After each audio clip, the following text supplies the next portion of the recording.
All right, hello wine-drinking people. Today is Thursday, the 6th of November, and the rest of the year is just going to go like this.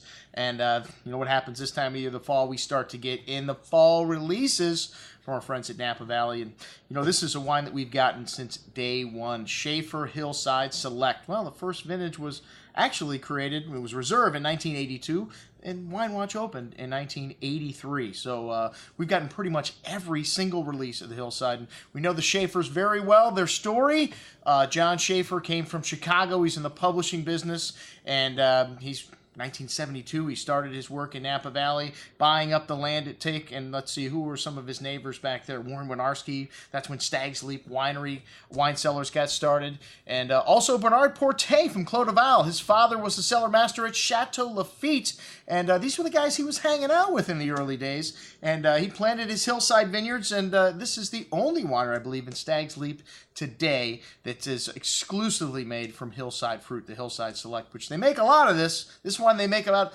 3,000 cases of for one of the cult wines of Napa Valley. That's quite a bit, possibly more than almost any of the other cult wines. And what makes a cult wine?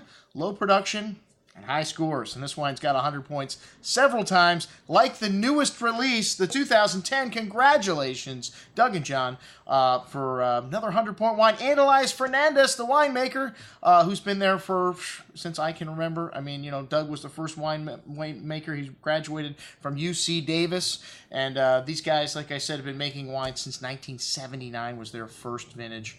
And the Chardonnay in the early days, was okay.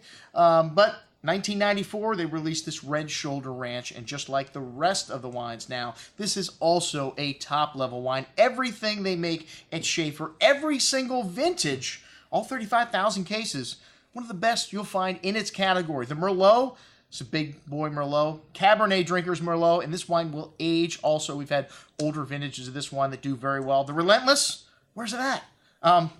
It sells out every year. Congratulations on the wine of the year for this wine. I think it was last year. And one of the only syrahs from California, I think, ever to get that title, and the first wine from Shafer to win the #1 spot in the Wine Spectator Wine of the Year. So we've got two vintages of Merlot, actually. We have a little bit of 2011 yet. The 12 is the current release, which 12 is an outstanding vintage in Napa. Really fat and juicy wines, really drinkable. And it looks like we got a little 2012 and one bottle of 11. We got some older vintage Chardonnays. We opened up the 2004 Chardonnay at our California cult tasting, and it was better than the Marcusson, man.